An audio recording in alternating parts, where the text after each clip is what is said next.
right now from Miami is UFC featherweight standout Danny Chavez. Danny, what's going on, man? How's life treating you?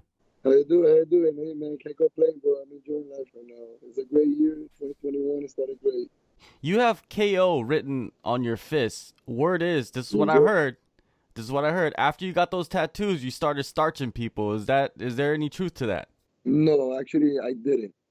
I had a problem with that. My first kickbox, my second kickboxing fight, amateur kickboxing fight, I broke a guy's nose and he couldn't come out to the third round. And then, you don't hit yourself, so you don't know how hard you hit. People tell you that. You know what I mean? Your training partners will tell you, man, you have power, you have great hands, but so I started believing it. So I said, you know what? No, I'm a unique person. I don't like really imitating or swags. I don't like imitating people's swags or styles. I don't mind imitating moves and learning from other people and like I don't mind everybody copies a little bit of things, but I like to have my own originality. You know what I mean? And nobody had KO in their fist as a fighter. No boxer, nobody has KO in their fist. So I was like, you know what? I'm gonna put knock on both of my hands because I'm always been told I have power both of my hands, both arms. And right after that, man, I went to decision for like 10 fights in a row. You know what I mean? And don't get me wrong, I dropped a lot of fighters. I Mm, just didn't finish them. I'll have them hurt, and I just didn't finish them. mm, And that was crazy. I felt like I cursed myself. I don't know. It was weird. And then my last four fights, the three fights before TJ Brown, before my UFC debut, I knocked him out in the first round. mm, And I feel like after my first knockout, finally I got the monkey mm, off my back. You know what I mean? Finally I feel like okay, now I now I start believing more, but now I'm like, okay, it happened. mm, Let's make it happen again, and it happened again, mm, and it happened again, and it happened again. And TJ, I was this close to put him away in the second mm, round. And it didn't happen, but you know what I mean? Like I'm letting everybody know I got heavy hands. It just the beginning of my career, for some reason, it didn't happen, and I was more of a wrestler at the beginning of my career. mm, You know, my coaches started seeing how good my wrestling was, and the matches I had against people, they were sometimes strikers, and they had like they were known for like having so much better ground, so they were like, "Oh, you expose the ground." So I didn't stand up as I I kind of like adapted a little bit of like the style of George St. Pierre. George St. Pierre is an amazing striker, but he became an amazing wrestler as well. So I was there was like an era that everybody was striking enough to get a takedown. You yeah, know what I mean? yeah. And think people, and I kind of like started because he's one of my favorite fighters. To me, it's like actually he's my favorite fighter. George St. Pierre is my favorite fighter. So I kind of like imitated that kind of style, that kind of philosophy. And I think it took me away from my kickboxing a little bit. I became more of a wrestler. And then as I got older, I kind of switched my style a little bit, and I'm more of a kickboxer, defense takedown. I'll get a takedown if I want to. You see in the third round, I took that TJ Brown. But I guess like now that I devote more time to the striking part and devote more energy to the striking, I'm able to actually put these guys away.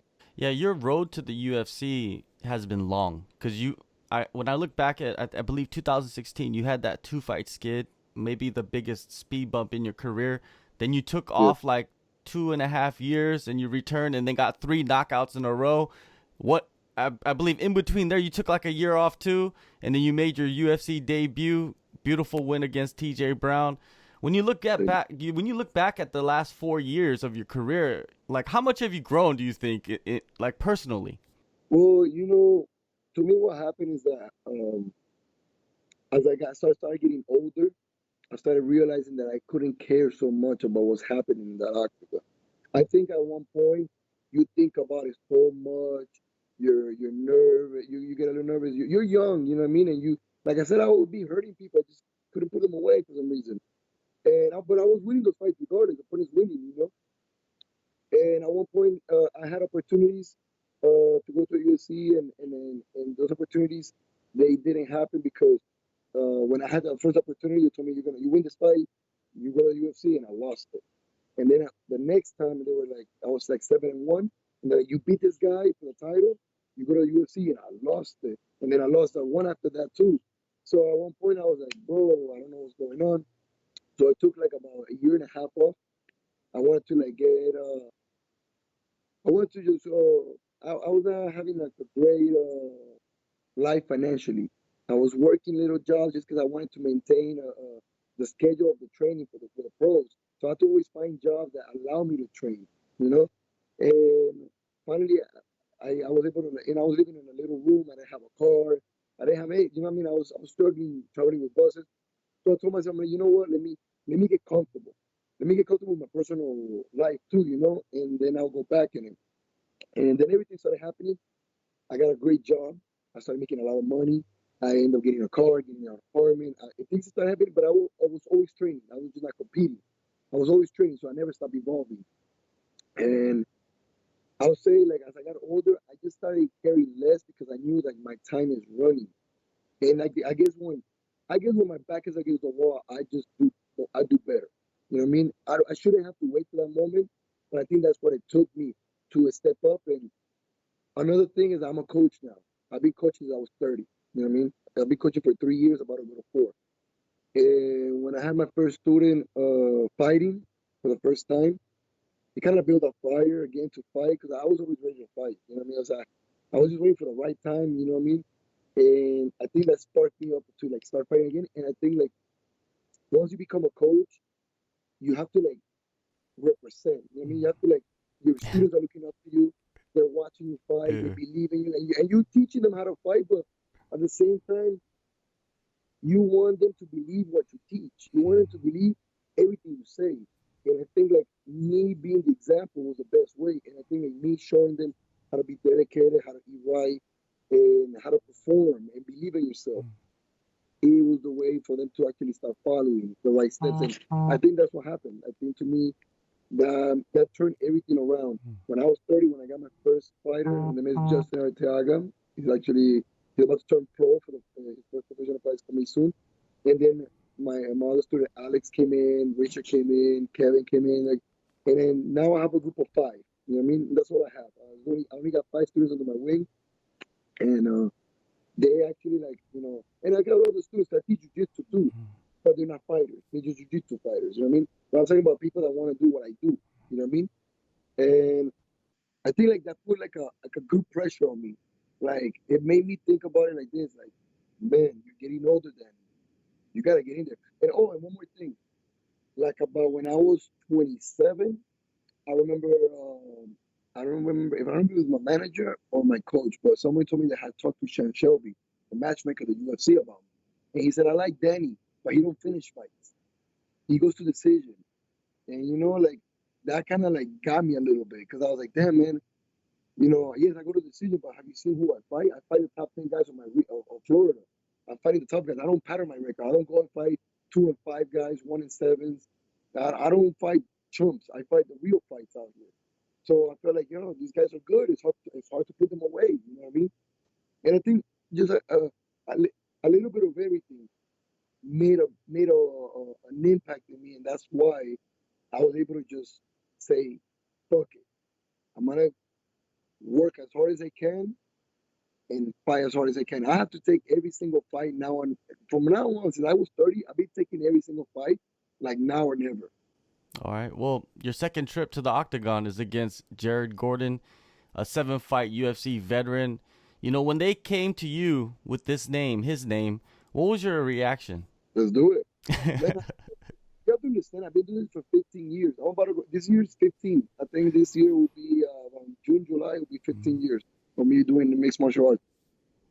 I fought like I told you. Look right now, like my people don't know. For example, I fought the top guys. Like, rest in peace, Jordan Parson. I fought Jordan Parson. Mm-hmm. He was becoming a star in Bellator. I fought Jason Suarez. Jason Suarez is right now gonna fight Lance Palmer in PFL. I fought a lot of great guys, top guys from Florida. I'm always feel ready. I'm already skilled. It's not like I'm 23 learning how to learn. I'm already 33 and I have a lot of skills and a lot of experience already. I fought the best. I have already over 3 hours of cage experience in there. You know what I mean? Like I went to decisions. I went to 10 decisions, and I went to 3 title fights. I won my last one, but my first two I lost. But I went to 5 rounds with them. I have so much experience. I'm ready to fight the top 10 guys in the UFC. I'm ready to be a champion. I just, I gotta do it the way everybody does it. I gotta, climb up the ladder like everybody does it. So anybody throw at me right now, let's go. It's go time. All right. When you look at Gordon, what type of fighter you see? I see a guy that I think first he's a guy that's coming down for the first time at featherweight. I think so. In the UFC, I think he was fighting a lightweight the whole time in the UFC. So I have to see a guy that's determined to make a change. So a guy that's willing to make a change is a dangerous guy. You know what I mean? I've been there. I know what it is. You know what I mean? But people are calling me like crazy. Is a dangerous guy, and he's coming off of a lot of experience in there. You know, he has 25. I got 14. He has 6 more than I do. That's it. It's not so much of a difference, but he has a lot of experience in there. He's gonna probably feel a little bit more comfortable. He has his own game plan. He already talked about it. He said he's gonna take me down and smash me. So good luck with that. You know what I mean? Look at my last fight. Look, I can tell you how easy it was to take me down. You know what I mean? But he's a dangerous guy because mentally, like he's making changes, and anybody that's willing to make changes is a dangerous guy. All right. Well, you're at MMA Masters in Southern Florida. Who have been the people helping you closely during this training camp? Well, I train with everybody. All my Mhm. teammates, I could roll with everybody. But as we're getting closer now, we start adapting to Jared Gordon. You know what I'm trying to say? We start getting like, we're trying to like, start training with people that could like be similar to him. When I Mhm. was in November and December, right now, this next like 4 weeks, well, now I got like 24 days only, but since last week, now I started looking at more footage of him. You know what I mean? I didn't look at footage of him. I worry about me. I worry about doing like have all my tools sharp. Then I start grabbing certain tools and use them more because that's what I think I'm gonna use in a fight. But I'm ready to improvise in a fight. I'm not ready to just be like, oh, this was my game plan. It didn't work. What should I do? No, I got a lot of things to do. You know what I mean? I got a lot of weapons to use. So right now, I got 3 specific guys I'm training with. I'm training with two of my students. One of them is a great wrestler, Richard Mayol. He's fighting actually next week, next Saturday, in an amateur title fight. He's a great wrestler, big guy. Especially I want to be a big guy because I believe Jared Gordon is going to be frame wise. He's going to be bigger than me. I'm a little bit more of a tall, skinny, a little slimmer, more ripped. He's going to be a little thicker, so I have to get people like that. My friend, my student Alex Martinez, he's been training with me too. He's the one that's actually mimicking him the best, like his striking. Like he goes and that's what I tell my guys that helps me out. I'm like, yo, go home, do me a favor, go home, study that guy, and try to mimic him. You know what I mean? Because there's no point for me to spar somebody that is gonna fight completely different than him. You know what I mean? So I try to tell my guys, yo, please mimic him. And this guy named Majidin, don't know his last name. It was hard for me to get his first name, first of all. I don't know where he's from. He's been with us for like 3 months. But man, he puts a lot of pressure. He goes for takedowns and he's just annoying. So I've been using him because I want that pressure. So, Jared Gordon says he's going to put pressure, take me down and smash me. So I have somebody that actually could mimic that part of him. So those are the 3 guys right now that I'm using the most. All right. Two more things before I let you go. What are you expecting, man? What are you expecting out of yourself against Jared Gordon? How do you see this fight playing out? I see him finishing him, man. Hmm. I don't want to go to decision. I went to decision with TJ and I was very tired. And I was like, I'm in better shape now than ever. But I don't like go to decision, man. The more you go to decision, the more you're giving him a chance to do something, to catch you with something. I'm trying to knock him out or submit him. I don't care. I just want to finish him and I want to get those 50K. You know what I mean? Because at the end of the day, man, like I want to get paid more too. You know what I mean? And that's what I put in this work for. I go out there to put in the work to win the fight and get my bonuses, get compensated for it. I don't fight for money like that. I'm not that kind of guy. If I never would have made it to the UFC, I would never would have regret this career. I did this career with so much pride and so much. I'm so happy, and then like I said, I didn't know I was gonna get to the UFC, and it was getting kind of. It was becoming a little. My window was closed, and I'm 33. This year I'm turning 34 in March. I just got in the UFC in August. So imagine if that call didn't happen, who knows where I would be right now? But I still would have been fighting because this is what I do. It's what I love. But it's good that now I get paid better. And I don't work anymore. I do private lessons, but I don't work anymore. I don't got no 9 to 5. I don't gotta go clock in nowhere besides my gym. I clock in my gym. And it's great, man. Like right now, before you send me the message saying I'm ready for the interview, I was getting a massage. You know what I mean? I was getting a massage. I even fell asleep in the massage. I woke up. That's why if you see me, I look a little sleepy. You know what I mean? Because I was sleeping. I woke up and they're like, we're done. And I'm like, what? You know? I woke up and right now after this, I'm gonna go eat, go home, rest, come back tomorrow, train. I don't gotta clock somewhere from 9 to 5.